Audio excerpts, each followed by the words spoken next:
It's the On Stage podcast with Chris Ruppert. Today's guest is Dan Oakon from Beacon, New York. He's a solo singer, songwriter, and acoustic guitarist. His debut single, Sweet Angel, on Acoustic Seed Records, is streaming everywhere. Now, Dan, you write, you record, and perform catchy and memorable pop, rock, and jazz music. And your songs have been in hundreds of films, podcasts, and videos. I want to know about this whole songs being in films part. I like how you perform live at venues and events throughout the Northeast US, and you also went to Hartt School of Music. Give us a little bit of background of who you are and what makes you the man you are now. Yeah, sure. So, like my bio said there, I started out by going to music school quite a long time ago to a little school called the Hartford Conservatory, which was just 2 years of straight music of guitar. And then from there, I went to the Hartt School of Music, which was much more focused on jazz and music business. And so I too, then I went from there, and I've had jobs in the music business and more over time, like tech stuff, because everything seems to eventually wind up being tech lately. So that's kind of what I've done for a long time, but always as I was going along. The first big project I started in 2008, which was combining kind of my tech knowledge with my music ability. And I created this website called Dano Songs. And it's really just meant for instrumental background music for like videos and people's games and stuff like that. So when I set out to be kind of a solo artist, not just with my band and not just doing background music, I was determined to find a unique name. And if you go to danosongs.com, you can see there's I produced about a couple hundred pieces, instrumental pieces, and some vocal and stuff as well. That has over the years, and I initially offered it for commercial use. So for the first 10 years, it was allowed to be used commercially. And so I have a big, long IMDb profile from that of small films that had wound up using the music because it was very inexpensive. When people were charging $100 or more a year, I mean, not a year, per license or thousands even, I was just saying, well, I was one of the first online, I think 10 or 15 years ago to say, just download this and it's $10 and that's it. And it's royalty free. Now, of course, you can subscribe for $10 a month and download as many songs as you want, which is ridiculous, And over time, I started having more and more issues with people just taking the music and using it as background music and then claiming YouTube content ID on it. And so there started to be more and more legal and tax and different issues building up around offering music for licensing on the internet. And so eventually what I wound up doing with Dano Songs is I still have it up, but it's for non-commercial use only. And for commercial use, I just point people to other services. And then I have an affiliate link. And so I get a commission when people go and use those other services. You can go on my website, Dano Songs, and see that. Anyway, so that's kind of where I started,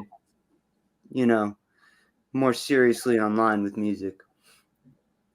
And most of Dan's links, according Facebook, his danocon.com, his Right. Instagram, Twitter, and TikTok links are down below in the description of this video. Now, Dan, that was very interesting. And I know about the problems they had with, especially Sean Fanning, the problems that he had with Napster were we're talking even people like Metallica who sued when you could download one of their songs from Napster. Yeah.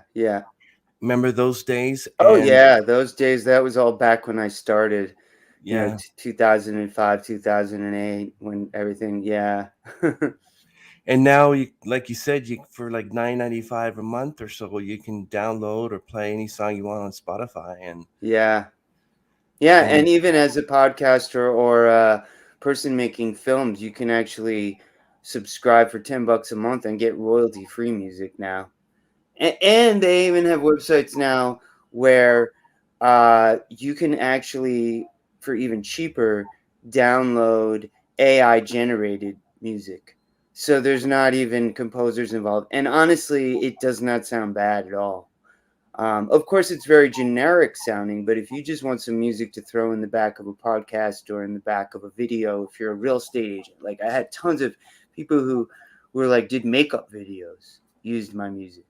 You know, those people can just go on and like have AI generate them uh, music now, like for real. It's absolutely crazy. So I kind of like got out of that business, you know? So, yeah, I have a intro when yeah, I have a podcast, but also I notice a lot of podcasts have an end intro of yeah, music, and I'm okay, thinking that sounds like a good idea because when people start hearing that music, that means the podcast is done and finished. It might be a yeah, good idea for me to do that. Um, yeah. Adding some music's always good for sure. so Dan, how do you make your money through music then? Oh, well, for years I did very well with that. I've always looked at music as it's a part-time job, you know. So if I'm not making at least if I kind of endeavor in a project and I'm not making at least what I could make at Starbucks, then I stop doing it, you know. Like when I did Dano's songs, sure it was cheap, only $10 a month compared to like thousands that other people license music for, but it was like still a part-time job. Like I had real money coming in every month. And now you know, I still play in a band, and you know, like last night I went and I played and I made $80, you know, for playing for a few hours. So it's like, you know, it's a part-time job. And then actually it's interesting because I got into, for the first time, marketing a record, which is new to me, which is why we met, which is the Sweet Angel single that I have on Spotify. And I pretty quickly learned that, you know, that's not really sort of marketing a record as my primary thing, is not really what I'm going to do, because while I'm still going to release music, um, you're actually starting to compete with labels who have budgets, you know, when you're promoting music, to get the attention. And now you're seeing, like, you know, there's 100,000 songs uploaded to Spotify every single day, of course, is the new number. And so I'm still going to release music, but I've decided like that's not going to be an endeavor for me to place my time and effort, because it won't pay a part-time job. It'll basically be an endless investment. So, but I've also taught guitar lessons. You know, I do some session work. I was doing a little work for this Songfinch company where you actually write custom songs for people for occasions. And I was making like $100 a song, and you keep the rights. So like stuff like that, you know, I never make a ton of money, but I always try to at least make it like, you know, it's a job. Do you think it would have been more successful for you if you started 30 years ago when they had the 45s, like the Police, the 80s groups that came out at split ends who made their money through singles and song releases, and for them to appear now, they Yeah, they couldn't really have the yeah, success that they had back in the 80s. Like Sting, he sold his entire yeah, catalog for $450 million to yeah. BMG Music. Right, But did right. he really need the money, or is it because he had enough of it? What was the reason for I that? don't It's like, know. Yeah, he probably wanted the money. I don't know. Better have it all up front. I mean, it must have been some multiple of what it was worth yearly, right? Because that's how they would price it out, just like a business. So he figures, what the hell, I'll take 10 years of royalties all at once. Because he probably also was thinking, you know, just with the way things are going, who knows if that yearly income would actually be stable anyway, you know? So do I think I'd be more successful? I don't know. I mean, you could always say that. I would need all the hindsight of how to actually step through all the hoops you need to step through and be in that time on top of it, you know? I mean, I actually started doing music in the 90s, when I still could have had that kind of success, but I was I didn't have the insight on certain things that I would have needed. First of all, I was like up in Boston, which is a little more difficult, because then to get to New York to showcase and stuff like that, it's a much bigger difference. A lot of it's being in the right place. A lot of it is, you know. So, For that band you mentioned you were part of, what was the name of that band? oh And yeah, I'm in this band called Phoenix Tree, which is at phoenixtreeband.com, and we're on Spotify. Phoenix Tree. That's been my main band for 15 years. It's mainly been a live endeavor. Um, and we've done well. I mean, again, it's kind of like we were just a cover band for a long time. Now we transition into I'm the lead singer and guitarist, and I write all the songs. Now we're an all original band, but we do throw in covers. So we find that being all original locally is actually pretty cool. People actually like it, and we still get like 3 hour gigs. Like I played last night, and we got paid, a few $100, and I came out with $80, which is like, it's a respectable job to me. And we did almost all originals. So actually, I forgot. I got to go into ASCAP. I can actually then go into ASCAP and log my night and get paid performance royalties as well, because it was like a legit venue. So I've yet to see actually what I'll make from that. I just started doing that this year.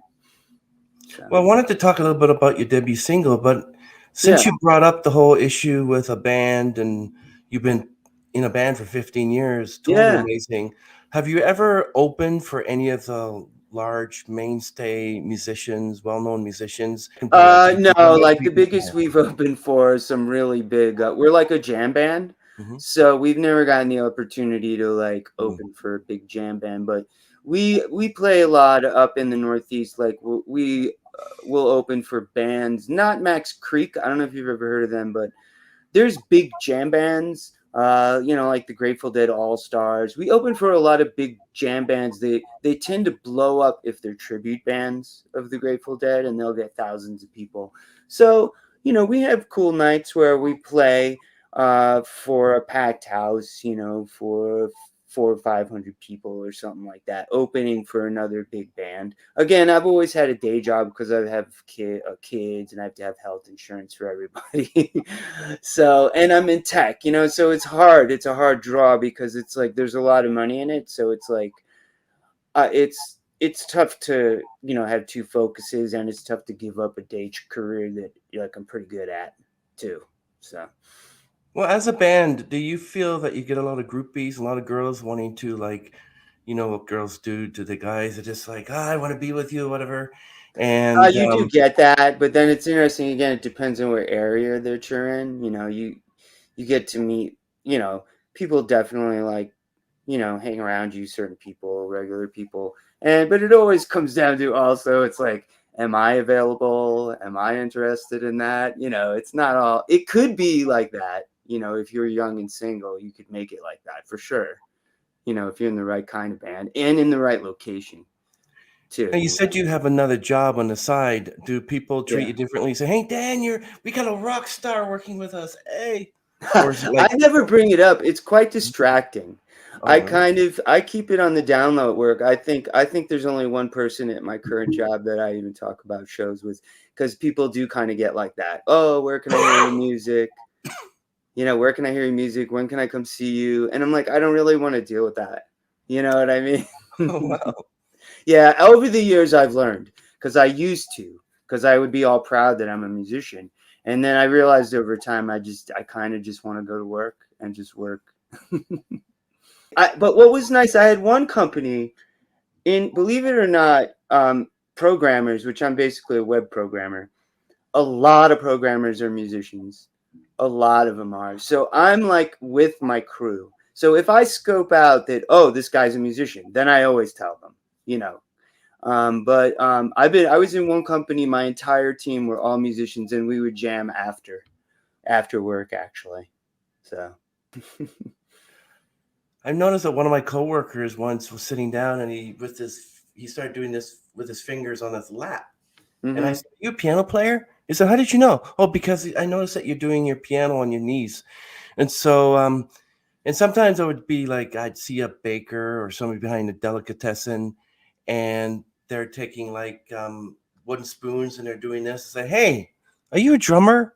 You know. Yeah, So yeah, yeah. they get that kind of habit to like, you'll see somebody going like this sometimes, or someone going like this on their guitar, and then you say, "Are you a guitarist? Are you a Yeah, flautist?"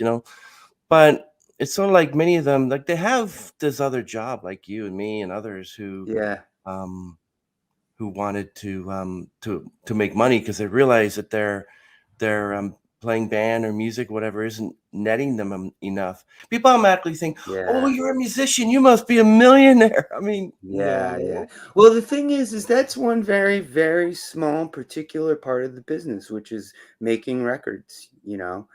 And that's a very, very tiny piece of everything you can do, you know. So it's interesting. So let's talk about your debut single, "Sweet Angel." Now, Yeah. which came first, the words or the music? I always write words first. That's my method, you know. Um, and it's kind of an interesting story. I mentioned I was writing for that company, Songfinch. You can go check them out. I don't write for them anymore, so it's not a plug. It's just I'm just telling you, it's songfinch.com. If anyone's a writer and a singer, you can work for them if they like your stuff. You have to audition and stuff. But anyway, you get to keep the rights to the songs when you write for them. So if you listen to Sweet Angel, it's like this love song, and people are like, "Oh, that's a beautiful, detailed song." Well, I wrote it for Songfinch, for for a couple actually who hired Songfinch, but I get to keep the rights. And I was setting out and kind of like, I want to start in this new endeavor of being more of a solo guy online, because like I have my band, and that's just kind of this local. I'm a local in a local band, you know, is what I am. You know, I'm a local band guy. But I've experienced with Dano's songs of being global, big time. You know, like so. But I want to do that as a solo artist, as a singer and a guitar player. Long story short, I decided, well, that song came out really good. I thought it was really nice. And Songfinch accepted it. I got paid for it. And I'm like, I'm just going to start with that and I'll put that out. And that's what that song is. So it's an actual story from a couple that I was hired to write. And, you know, obviously most people think it's for my wife or my partner or whatever, but it wasn't. So that's the inside story there. Yeah, it's a great song. Um, Thanks. so we know you play the guitar. What other Yes. instruments do you play? That's pretty much. I mean, I've always just been a guitar fiend. And I pick up bass to back other people up when needed, basically. And I can hop on drums at open mic, and I can bang out something on the keyboard. I had to take keyboard in college and stuff like that. But I'm really just a guitar nerd. And actually, it's kind of interesting. If you guys go to my TikTok, you'll see. I did. I was talking about Sweet Angel on my TikTok about a month ago, and like I was kind of like, okay, nobody really cares. Like I'm not really getting a lot of views. And I watched a lot of TikToks saying, you know, what can you contribute as a educator, and try that. And then as a kind of introduction, you know, to people of yourself, to be more helpful than just here's my song. So I thought, I was always fascinated by this thing I learned about Eddie Van Halen, which was that he had these patterns that he would play. And it's kind of hard to explain. You could go look at my little tutorial. But so I did this little Eddie Van Halen guitar lesson on TikTok, right? And all of a sudden, literally, I swear to you, overnight, that thing got 7,000 views. And I was Really? just like, what? I was just like, my songs, my little TikToks about my song were getting like 200 views. So I was like, well, shit, I'm gonna do more guitar lesson videos. So I did another little one about Joe Satriani and Stevie Ray Vaughan, and this little like method I have of combining the two styles, and a couple more, and then one of Jerry Garcia. Now, isn't this ironic? My Jerry Garcia one is the one that blew up more than any. I got 8,500 views on that, and it's still getting likes to this day. And I realized, oh my God, that's like my jam band. That's what I'm doing locally. So I'm like, maybe I'm just gonna kind of focus my TikToks and my whole like Dan Oakon, solo artist thing around kind of what I'm doing with my band, which is doing like jam band guitar, and maybe doing some Grateful Dead covers, and then maybe doing some songs, whether on acoustic or electric, kind of more in that jam band style, like Jerry Garcia, because people are just loyal fans of that whole genre, man. Really incredible. So. Did you have any trepidation at first to go on the social networks? So Well, people no, know who you because are. I was online since Netscape. People don't even know what that is. I mean, I do. I was online before. Of course, I was on MySpace the second it came out. Ouch. With my band. Then I was been on. Yeah, so no. Me and the internet are like symbiotic. My kid looks at me and he talks to me like I don't know anything, and it's like, dude, I've been through this on like every single thing, like along the way. I don't know if you know CD Baby. Have you ever heard of them? They release everybody's material. I Is the have, name and of- it wasn't too recently that I heard about DistroKid, and that's how they Yeah. distribute the songs. Yeah, So CD and Baby is Deezer. I just heard about Deezer a few weeks ago. teaser. Yeah, so CD Baby is the original distributor of independent music Okay. from the 90s. They were the Oh, first one who did that before DistroKid, and I still am on CD Baby, and they're still a huge part of that market. But I go so far back that I was like one of the very first earliest people. I have a CD out called just Dan O, guitar lyrics and cut ups. And I actually knew the founder guy. One of my musician friends and I knew him, the founder of CD Babies back from the 90s. And it was just like, I've been through all of it. It's crazy. MySpace. Wow. MySpace. Yeah, MySpace. Actually, if you Google Phoenix Tree MySpace, it still comes up, but it's all blanked out and weird. In fact, I'm gonna check it out real quick. Hold on. It actually comes up. Yeah, it does. It's still there, but if you click on it, it's all weird and blanked out. Like they had some kind of technical glitch years ago. And another thing, when you mentioned that you're a web designer, the Yeah. Dreamweaver showed up in my head. Dreamweaver. Oh, well, Dreamweaver. Well, I'm a web developer, but whatever. I don't mean to get technical, but I'm a coder. Dreamweaver is for graphic people. I don't even know if that's the thing. I feel like there's a whole new thing now for designers out there, but it's probably owned by Adobe. But Yeah, Dreamweaver was the thing, though, for a long time. I used to do e-commerce and Oh, okay. HTML, Oh, nice. Okay, cool. some Perl, and then Unix. But Oh, okay. I haven't done any programming since what 2002. So I don't even know if even C++ is still around. Yeah, it's around. It's around. Believe it or not, I still do PHP, jQuery. I'm full stack, so I do SQL, PHP, jQuery, SQL, all the way. SQL, yeah, Yeah, I key-based do it storage. all. And believe it or not, there's still tons of systems on PHP, which is from the 90s. Everything now is like JavaScript. Java is still huge, which of Yeah. course is based on C++. So. You write, record, and perform catchy, memorable pop. We know that rock and jazz. So how do you know what you're going to write as a jazz song, and how do you know what you're going to write as a pop song? Or do you just decide, okay, I'm going to write a pop song. Wait a minute, this sounds a lot better if it was jazz. So this sounds a lot better if it was just. How do you decide that? Like Well, for what I instance, do is I usually Sweet Angel. write. How did you come up with that? Yeah, so what I do is I usually write songs based on very simple chords, and then you can play them any way you want. That's how I approach it. So I try to keep the chord like, Sweet Angel is like four chords over and over. And then I usually write songs so that the contrast is not really in the chords.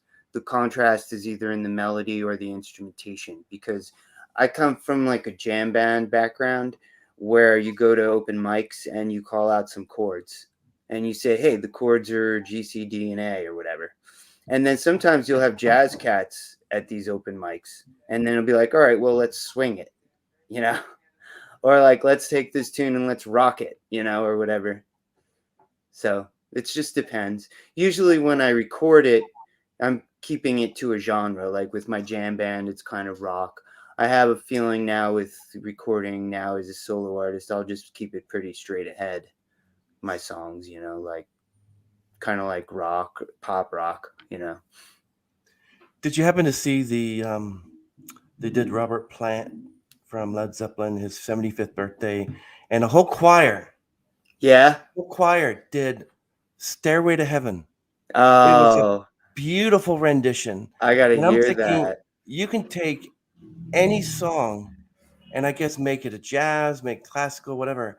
I only asked you that question because I wanted to know if you had a like, okay, this song's going to be jazz, whatever. But you can basically even take Sweet Angel and eventually give it to a choir and let them turn it into this Yeah. beautiful piece of work, you know? Yeah, what I used to do for my royalty free music site, Dano Songs, actually, believe it or not, is I would do some work for hire stuff. I would hire actual composers to take like work for hire, so I would own the copyright. Just I did a few of these over the years, and I would give them my song, and then they would create a full orchestral composition Hmm. that I would then own the rights to. So yeah, it's so easy. Exactly. Yeah. Yeah, Dan O'Songs is on Facebook.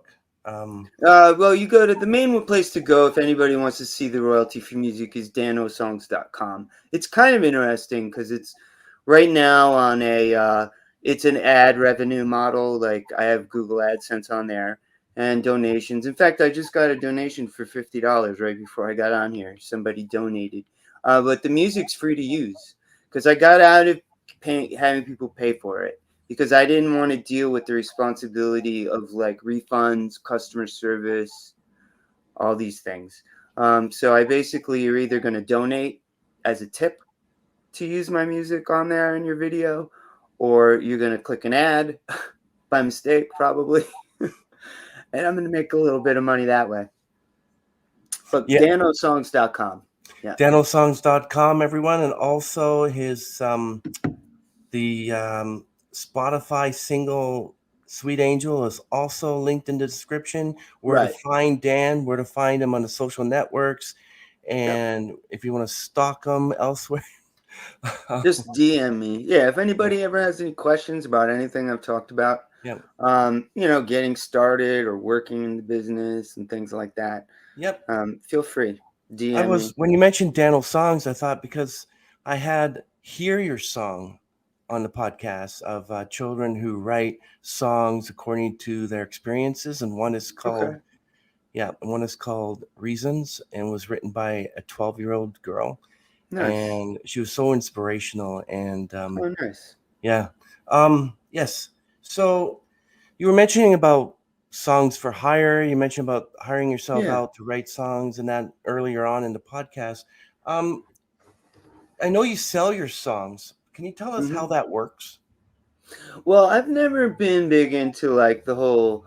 I've like licensed my instrumental music for videos, a lot of videos, like thousands of videos over 10 years.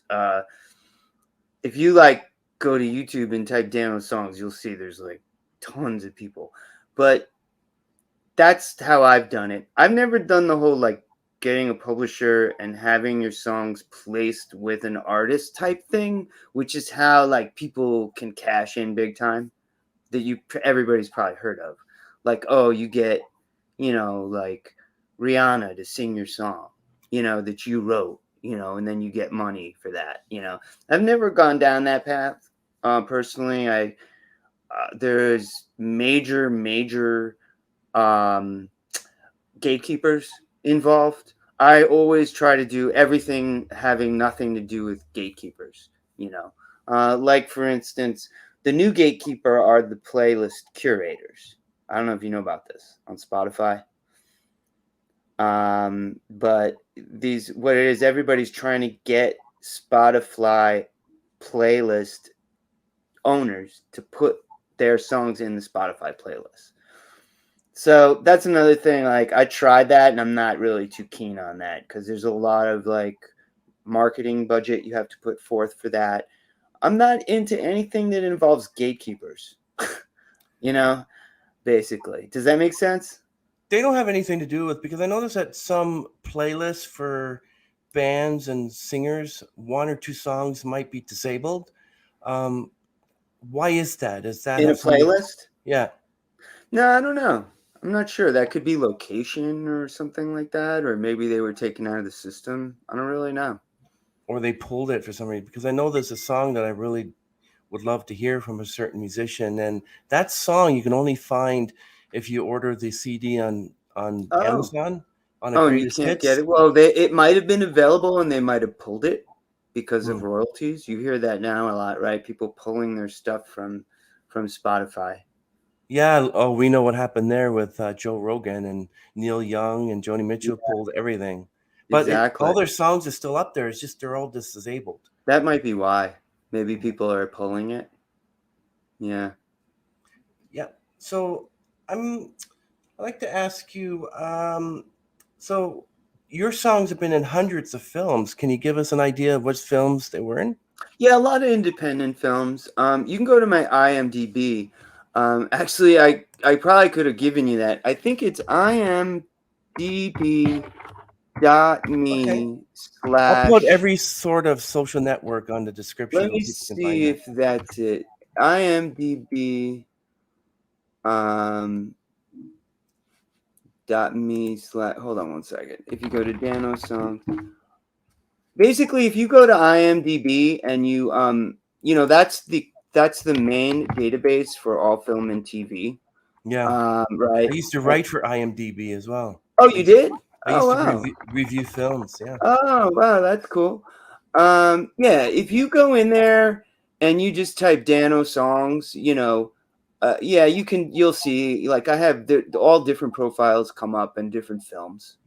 They're all independent stuff for people who like couldn't afford to license, they just needed money. They just needed music that they could put in their independent films. Like on here, there's like, let's see here. Oh yeah, here's my main profile. Um, some recent ones are like Venus, Transformed. There was this series of a TV series, The Reviewers, 5 episodes of that. But like right here, there's about 40. But that's a very small amount. Those are just the films that actually made it on IMDb, you know. And you And got it's residuals for those too? no, that's why it's royalty free music. There's a big difference. You see, that's why like I made quite good money for quite a while, but that's why, because I circumvented the system. And so people who are looking for music that's hassle free, that they don't have to worry about ASCAP and BMI, they don't have to worry about going back and paying the artist. They look for royalty free stock music, and it's a huge thing online. Actually, it's not just something I did. It's like if you want music that you don't have to ever worry about, you pay one upfront fee. You look for royalty free stock music. So Do you, do you think that AI is going to take over for musicians? You think people who created the song from AI is going to make the money and not the musician itself? yeah, I think there's going to be a big part of the industry, especially background music, like say music on hold, right? Music, like when you're on the phone holding, right? Like for customer service. That's Mhm. actually a really, really big business. Like those companies pay composers a lot of money to make that music. Well, like that's all gonna go away. Like they'll just have an endless stream of AI generated music. you know. And then software developers are going to make all the money from that. So, but other areas, no. Like, well, pop songs, no way. If you really, really know what it takes to launch a pop star and to write and record a song that can be played on a pop station on FM radio, there's no way. AI will be able to, like, maybe master it, you know, do the mastering and stuff. Um, Maybe what they'll do is run those songs through AI to see its level of hit ability. Definitely, they'll be doing that. You know. Yeah, that's too bad because a lot of, Yeah. like for instance, Rolling Stones and others who, like Rihanna, for instance, and Celine Dion, when she starts writing music again, Yeah. they probably won't make any money because all they have to do is say, okay, we got, like for instance, Amy Winehouse. They were able to take the voice of Amy Winehouse and put music through an AI, and an AI created songs with Amy Winehouse's Oh wow. um, voice that I hadn't sounds even like it's heard an that. Amy Yeah. Winehouse song, and that's dangerous because one day they could, Yeah. do an Elvis song or Bobby Darin, who died in like 1974 of a gallbladder operation. If you're familiar with Bobby Darin, come out with more new music, or even Freddie Mercury, like Mm-hmm. solo project from Freddie Mercury, who passed away in '91. Here he is with an AI version. Oh yeah. No, That's that I definitely foresee that happening. mm. And um certain people won't. Certain people won't care because it's just entertainment. that's where else you're going to make your money, because you might end up getting a coworker and said, "Hey, this is Dan. Dan, this is," and the name said Chris Martin. Hey, Chris Martin, aren't you the one that aren't you the lead singer of Coldplay? Not anymore, since AI took over. Yep. You never know. Um, Yeah, you never know. Definitely. Well, what I is mean, the already you've got, basically like virtual bands online, where they never show themselves, or their cartoons. Even guys like Marshmello. I don't know if you know Marshmello. He's like an I'm familiar electronic, with him. yeah, he's an electronic dance music artist. And he comes out in a costume and basically like presses a button and then dances. But he's a DJ. And I don't mock it, actually. I think whoever's producing the music, I think it is a one guy. But the point is like it's like a brand. His name's Marshmello, and he gets up in a marshmallow costume. But the music's actually really, really good. That's the difference. Why do DJs like Tom Thumb and people like Post Malone? Why do they make money? How, like, all Tom Thumb is doing is taking music and like, I don't get that at all. That's not Well, music. That's just it's a lot of it's like live. I mean, first of all, a lot of them actually, if you sit and listen, like I do enjoy listening to electronic dance music while I'm coding. And it's actually pretty cool and gets you in a certain state. And there is good and bad music in that genre. And it's like anything. They know how to do what they're doing. And but the real big money is the DJs. If you can get a huge crowd fired up and you have that charisma as one person to get in front of, you start out in 200, then 400, then 500, then 10,000 people, and you can carry a crowd with, there is some skill to DJing, you know, um, and then you're basically being a performer, you know.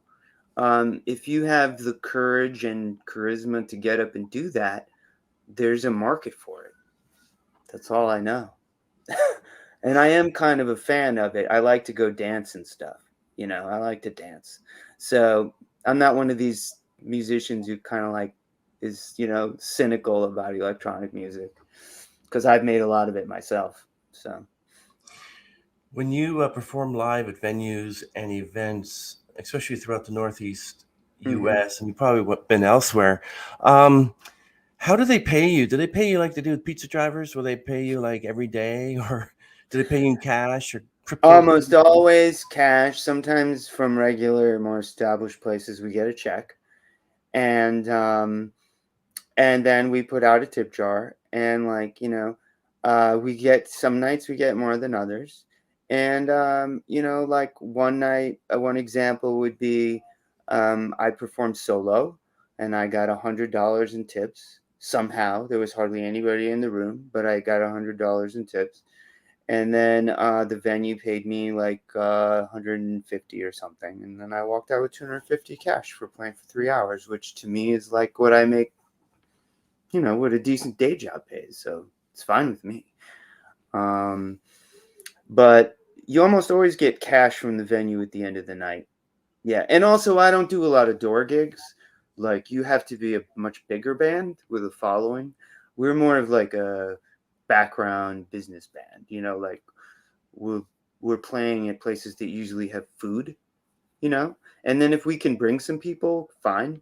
But if we don't, we only play places that like really don't care if we bring people or not, because we're like going and playing 3 hours of kind of like background music in a lot of cases. How many songs does your band, or first of all, how many songs you know, and how many songs does your band know? Because have you ever had it where a patron or manager or someone said, "Can you play?" And then you're like, "Oh, we don't know that song." Next. Yeah, yeah, that happens. Not too much. You'd be surprised. You don't get a lot of requests, but I know a lot of guys who are in bands and are like singers and songwriters and stuff who do gigs. They're very big into requests. They learn hundreds of songs. I mean, my band at any, I have 3 hours of original material, so like, or more. So I have about at least 50 songs that I could get down and play right now, that I'm comfortable playing. Our plus when we did covers, we had a couple hundred songs of covers, so we could easily play for 3 or 4 or 5 hours. But we never, if we didn't know it, we didn't know it. And we're just like, no, we don't know it. Sorry, and we're not really here to do requests. That was all our attitude. Was like, we're not really taking requests, like. But a lot of guys, some guys, what they do, and women, is um, they'll take requests for cash, which I've heard is the new thing. Like, if you want me to request, feel free to, bring, we'll do a request for your tip. But if you're doing that, then you got to be really confident in knowing a lot of songs. You're basically being like karaoke, which is cool though, because like as a musician, you're competing against karaoke, you know. So That 150 you made that one night, for instance, all the cash you make, do you have to pay income tax on that, or is that done yeah, automatically? yeah, yeah. So I loosely keep track of everything. I mean, I don't. There were days when I was making, a lot of money that, you know, so enough to pay my mortgage basically every month. You know, and then what I would do, a lot of it was online, so it's all traceable. You know, and then so I have to report that. But the thing is my expenses are so high for things like mileage. Right, mileage is an amazing write-off. I travel to go to open mics and record and rehearsal and gigs a couple of times a week, like an hour away. So the mileage alone wipes out all my income in taxes. So and then add to that like my internet and my cell phone bill. So by the time I claim all my expenses, I don't pay any income taxes ever. I might pay a couple $100 or something like that. But Yeah, especially when the gas is so high now in the States as well. yeah, and then cash, but those aren't real expenses. I mean, those are expenses I have anyway because I have to pay my internet, and then I claim office, right? Like I'm sitting here. This is a legit office, so I write off part of my mortgage, which is great. So like I wind up. That's what's kind of cool about being at this level of making money is like, I can make some money, and then what I started to do actually was open a separate investment account because I don't really need the money I make from music because I have a job. So what I started doing was just I put in a separate bank account immediately, any cash I make, and then I put that in a fund. And so I have like a savings fund now because I spent a lot of years making a lot of money and I didn't really have any of it left. So I decided a little while ago, when I make money, I put it in an account and then that goes into a ETF, you know. And then so I have money sitting there that I could say, okay, yeah, that's my music money. And then if I ever like want some huge piece of equipment, maybe I can get it, or if I want something big or needed, a down payment on a car or something, I'll take it from that. So That's great side hustle music. You got your it's a regular great job side and hustle yeah. between the tech. There's a lot of benefits to doing music just as a side hustle, and not to mention the social aspects. Like chatting with you is a pleasure today, Chris, and meeting you, and hanging out with my band and you get to meet so many people. It's a very full, nice life, that I'm very blessed to enjoy. You know. Why did you go to the basically yes, excellent. I love that fact that the music you do that on the side. Like don't give up. Don't give up on your dreams. You'll never know one day. Like that's what happened with Dan Reynolds of Imagine Dragons. Look where they are Yeah, now. yeah. Um, why did you go to the Hartt School of Music? I didn't really know what else to do, when I was younger, except to go to school for music. And I happened to be in that area, you know. Um, and then I wound up doing like music business. They have music business there and jazz guitar. So it actually worked out quite well because like I learned all the ins and outs of music licensing, which kind of gave me the idea to do Dano songs, you know. But Um, you were awarded the most musically creative student. Wasn't there any other musicians in your class that you looked up to? well, that was at the Hartford Conservatory, which was like a little school I went to for 2 years right before Hart. Um, I know I kind of like summarized all that in one piece in my bio, but yeah, I guess I don't know why. I think because I was always writing stuff, you know. I think that might have been the difference between other people who just kind of like learned stuff and got the grades. I would always kind of like write a piece of music for my projects. That's probably why. But I was pretty proud about that when I got that. What song are you working on now? It's interesting. I have always have a ton of songs. I'm kind of in progress on learning with the band. We have a new female singer that we're really excited about. So I'm working on new songs with her for Phoenix Tree. And and I'm in the middle of my next single as Dan Oakon.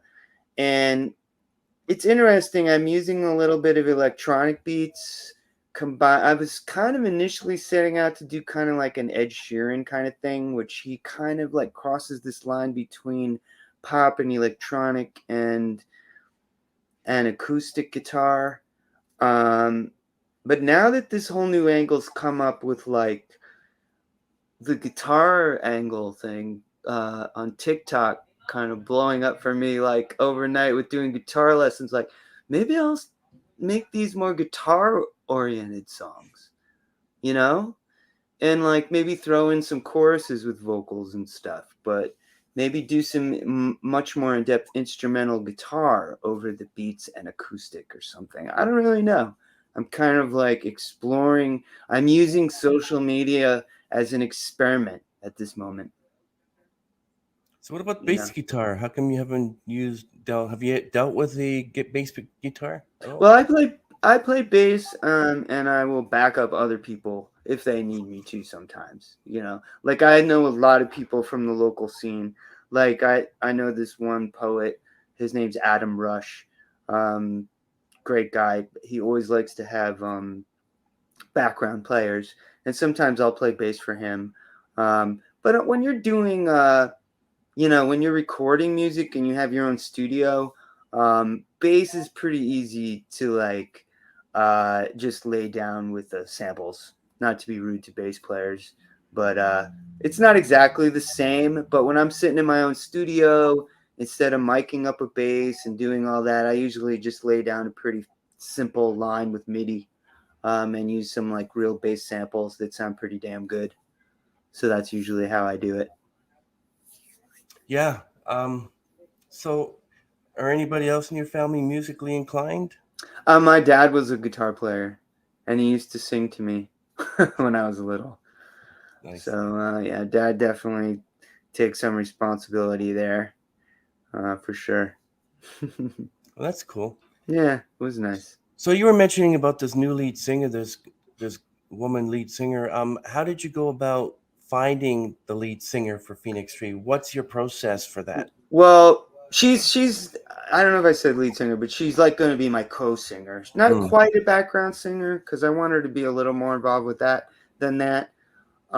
It was hard actually to find a female singer, and I wanted someone with some like fresh energy that we didn't know, from our like local scene, and I tried doing Craigslist ads and I tried doing Facebook ads, and none of that worked. We got some people who just weren't really in the right vein. And again, what happens is I talk a lot about open mics and open jams because that's kind of like where my whole uh, life is based on, social life and musical life. And we saw my guitar player in my band, my bass player, saw her sing at an open mic, and sent me some videos and said, "Hey, what do you think of her?" And I was like, "I don't know. I think she's good. I think she's good." And then she came and sang with us, and she's like dances, and she has this incredible energy. I don't know, Phoenix Tree. Her name's Dolly. She'll be playing with us. Why? I don't understand. So you mentioned you found her At an by open mic. like I know, but then you were searching Craigslist, and Yeah, we you tried said it that, was but we hard, didn't. but you didn't. But Vamper works really well. Oh, I don't know Vamper. I Oh never heard of wow. Vamper. Vamper allows you to be connected with band members. People want to work with you. Oh, okay. Definitely. So you probably could have found a singer with Vamper. It's an app, It's an but app. Oh, okay. Yeah, I but you didn't know about that. I yeah, heard of Bandmix. I found Bandmix. Have you Vamper's heard of good. that? Yeah. Yes. So, what artists do you like to listen to? Oh, it's funny how you mentioned Robert Plant. Today, I get in these binges. So, like today, I was on a Led Zeppelin binge all day, and I like the ballads. I like No Quarter, and I like going to California, stuff like that. And then of course Spotify takes you to all kinds of interesting. I was hearing stuff like, "Ooh, that's a beautiful ballad. What's that?" And it was like Black Sabbath, some ballad by Black Sabbath that Spotify took me to from Led Zeppelin. Um, I got quite a playlist here too. I got yeah, all the decade from 80 to 89, from 2000 2020. Red Hot Chili Peppers, yeah. Lighthouse Family, Colin Hay, who's from Men at Work. I love his solo Oh, I stuff. love Colin Hay. Love him. Yeah. Yeah, love Um, Men at Work. and then a few of our guests like Natalia Stickel and all those other opera Nice, and tenors, and cool. Johnny Mathis, the hits. That's pretty good. Love that. Hey, in And that vein, do you like Nat King Cole? He's one of my favorite I like singers. Nat King Cole, Yeah. definitely. Um, we also had Emma G on, who was the lead singer of Static Era. That was Okay. back in, and she does a lot of solo work. So you should check out her podcast. She's an amazing episode. Cool. Um, Also, Kim Stockwood is another one that I like. Nice. Who last time you heard that name? Um, yeah, so there's so many. Russell Watson I like. So I like a mixture. It doesn't have to be classical. It doesn't have to be a tenor, soprano. It doesn't have to be opera. I like Imagine Dragons. I'm still a Bee Gees Yeah. fan. I love some Nice. Elton John, some Billy Joel. So I'm a mixture. So Yeah. you're right. Like you have millions Yeah. of songs on Spotify, and by the time you listen to them all, 300 years, you won't even have time. Yeah. Oh yeah. Oh yeah, definitely. So do you country music? How do you feel about Yeah. that? I like country music. It Yeah. depends on the song. What's amazing is the skill of country players, especially the guitar players, are just absolutely incredible. Um, Again, depends on the song, you know.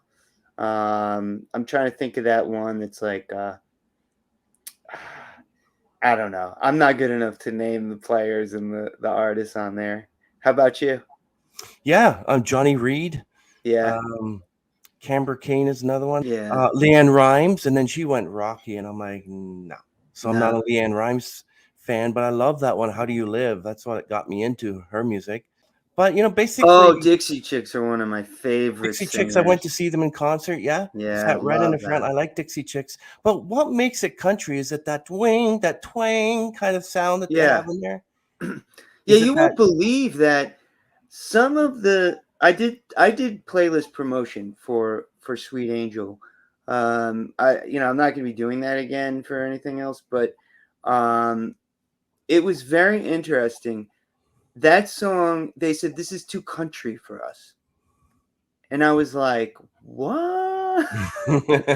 Too country?" I was like, "I never heard that in my life." So that's kind of interesting. Don't you think that country songs are mostly pop rock? But I know that you, Nowadays, it's like pop rock with a little twang and the right yeah, theme, right? I mean, yeah, pretty much that's what it is. like Luke Bryan and all these other Yeah, ones like Paul Brandt and all these other, like I'm not going to listen. I mean, I'm a really big Reba McEntire fan. nice. Yeah, Trying to get her on the podcast, but it's difficult. Like the yeah, managers say their schedule is very, very busy, sure, of and they have to course. pick and choose. And I'm so sorry that we have to Well, say that that we. was And I'm like, okay. well, that's nice of them to respond to you. So, which famous artists that have you met? Have I met? Yeah. Um, let's think. So, hmm, I can't think of anybody offhand right now. Oh, well, when I was young, yeah, when I was back when I was working for Ovation Guitars, um, that was one of my first jobs in the music business. Live, do you remember Live? The band Live from the 90s. Yes. They had Yes. that song, "Oh Now Feel It Coming Round Yes. Again." Yes. Yeah, so Ed Kowalczyk, I think is his name. Yeah, so I met those guys when I was a rep for Ovation Guitars. And then actually they played at a club that we play at called Sugar Hollow Tap Room. Ed played there. And I got to briefly say hi, like, "Oh, I met you 30 years ago." He didn't remember me, or 20 years ago, whatever it was, of course. He probably wouldn't remember me now, but Describe a time you worked with a difficult client and what did you learn? Like, did you have a band member that you worked with that you just couldn't oh no, stand? my most difficult client was uh recently with Songfinch, actually doing a custom song for a Mm. client. And there was a lot of references to, like, let's just say ethnic names of places that the couple had met. It was like for a birthday present where they'd met and where they'd gone to school and the names of their kids. And I was just like, I'm gonna give this my all. And it was the only one I had to actually revise the song because of pronunciation. That was a little difficult because the song was difficult to get through because I had to get all these pronunciations and details right. But then on top of it, to have to go back and like actually re-sing stuff was like, oh god. But yeah, you just roll with it. But the hardest things in terms of clients are actually venues sometimes where, like, we played a lot of these bars. They're like sports bars, and then they have bands, and it's like, you know why do you even want to have bands when you get in there and you play? That's really the I'd say the hardest part of being a musician is like being in those places. And then the only other alternatives to that is doing more private events. But then you totally have to do straight up covers and you have to really be good at doing requests. Like to play at weddings, sure, I could go play at weddings and I could dedicate my life to that and get paid 500, 600, or $1,000 or more for one 2 hour gig, you know? But that's very difficult work. You have to really dedicate yourself to covers. And I just not my heart's just not in that. So And November 11th is going to be 1 year anniversary, and I'm so happy because nice. we're going to go right through to 75, 80, 100 episode, and I'm looking forward to the future. Who is the next one on, right? And Nice. when we were able to get you, we were pretty happy because Oh, that's I great. like that. I like Sweet Angel. It's a really good song. Thank you. Make sure everyone downloads it. Everyone, I'm going to put it in the description, and please download it and listen to it. It's pretty good. Um, Oh, and TikTok too. Yeah, if you wanna check out some guitar lessons and tips and riffs and stuff, that's what Yeah. I'm doing on there now. What skills have you gained that help you perform effectively as a musician? Um, wow, there's a lot to that. You mentioned getting along with people, and you mentioned band members. Actually, um, the biggest skill I learned that's kind of the foundation of me functioning, at least as a live musician, is interacting with band members. Actually, and you got to realize that if you're not getting along with someone, they got to go. They got to go. Wow. Like a band needs to completely function as a harmonious team. There should never be an argument in a band, in my opinion. If you're arguing with someone, they got to go. And I've had to let, several people go from the band that came in and left. And also, if they don't gel, and if myself or like my main co-leader of the band feels as though we're held back or the music is not fully realized, they gotta go.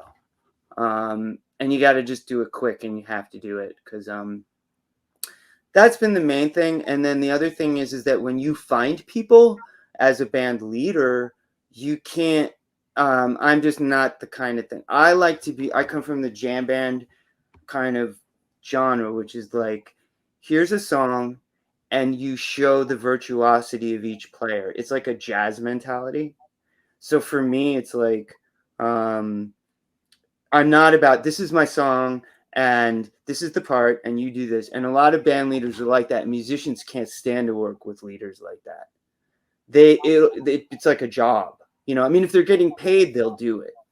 You know, um, but I like to basically say, here's a structure, here's a song, and then go ahead and let's see what you got, you know, and like bring yourself to this music. It's kind of like looks like a lot what Sting did. Did you ever see Dream of the Blue Turtles? Yeah. Like kind of how he did. He just said, here's this song. Now you guys are incredible. Just do what you're going to do. He Mm. didn't tell them their parts, you know, if you notice. But even today, Stuart Copeland still doesn't like Sting. Did you notice that whenever Yeah. they perform on stage, you notice that the cymbal on his drum kit Yeah. is hiding Sting. Oh, he It's kind is. of like I don't want to look at him. He doesn't want to look at And him. even today, that's why Police broke up because Stuart Copeland and Sting did not get along. Yeah. Well, maybe Sting treated that band differently because they were all for hire. I don't know. Maybe they But didn't like him either. I don't know. he's a good solo artist. Though. I tell you one thing, He sure is. I I love used to him. be a Police fan, but I like his solo stuff. It's really good. Yeah, I love him. He's one of my biggest. Him and Bono in the What? '80s were Yes, were Bono. the reason I fell in love with music. I've asked this question many musicians, and I'd be very interested in knowing what your response is. What's your motto or good advice that you live by that people can follow? um, it's interesting. I think as a one musician to another musician is I got a couple of things. One would be like experiment and see what works and adjust, you know? Don't be too firm in your own vision of what works, especially online with social media. And then the second thing I would say is, I mean, you want to try to so-called get big and all that stuff. And so many people are focused on that, especially on TikTok and blowing up and getting on Spotify. And to me, I'm like, no. I'm like, are you making money? Are you making money or aren't you? You know?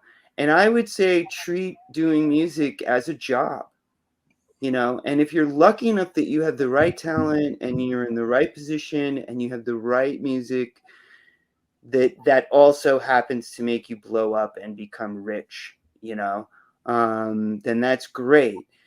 But otherwise, I would say, you know, make money, you know, try to figure out what you can do. Is it guitar lessons? You know, I've taught guitar. Is it selling royalty free music? Is it doing whatever? Um, and that's a good thing. You know, it's better than it's money. It's real money you can put in the bank. Yes, I Yeah. agree with that. I can tell Really you appreciate. one Mhm. way not to make money is to endlessly invest in promoting Spotify promotion, because the reality is that 1 million streams is going to make you $5,000. You could make $5,000 in a couple months teaching lessons, you Oh, know, and it might take you 3 years to get 1 million streams, an endless amount of investment to make that, you know.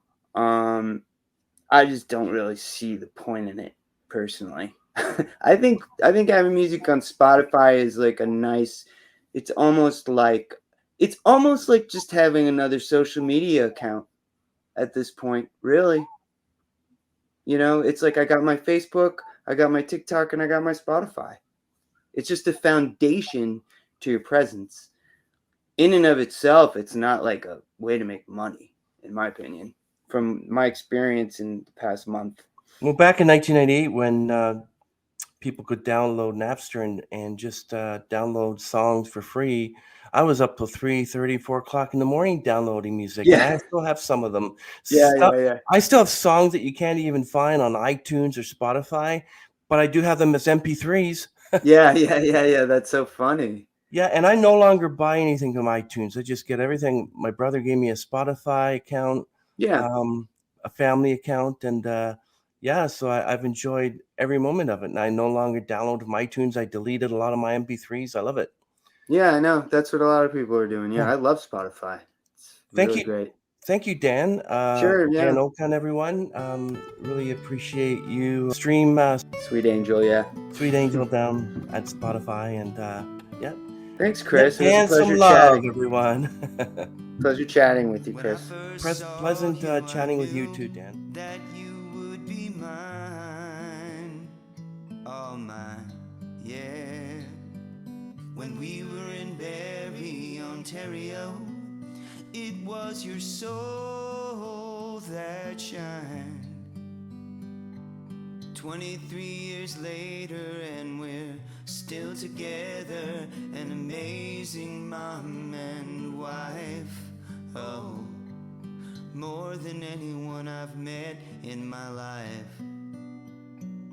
Your heart gives without measure, 'cause you're my sweet angel, you were made in heaven. I checked the tag on your shirt when I was trying to flirt, and the label saying, oh sweet angel, my sweet angel, you were made in heaven. You're adored by everyone, but I love you more. When I proposed in that hot air balloon, there was so much more in store, like fixing up the house and raising Brandon and Madison. We make a great team, 'cause you're up for anything. Sweet angel, you were made in heaven. I checked the tag on your shirt when I was trying to flirt, and the label saying, oh sweet angel, my sweet angel, you were made in heaven. Yeah. Oh, sweet angel. You're my sweet angel, you were made in heaven. I checked the tag on your shirt when I was trying to flirt, and the label saying, oh sweet angel, my sweet, sweet angel, you were made in heaven.